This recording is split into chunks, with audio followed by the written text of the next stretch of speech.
Ang White Lady ay namumukod-tangi bilang isa sa mga pinakakilalang urban legend sa Pilipinas na naglalaman ng nakakatakot na kagandahan, trahedya at matagal na kalungkutan. Ang napakagandang figure na ito ay hinabi ang kanyang sarili sa tela ng alamat ng Filipino.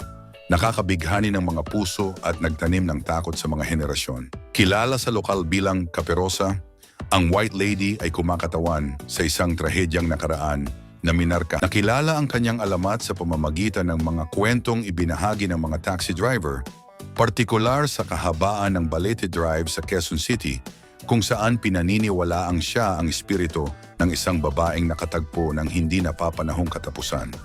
Ang salaysay na nakapaligid sa White Lady ay madalas na sumasalamin sa mga tema ng pagkakanulo at hindi nalutas na kalungkutan na umaakit sa mga imahinasyon ng lahat ng nakakarinig sa kanyang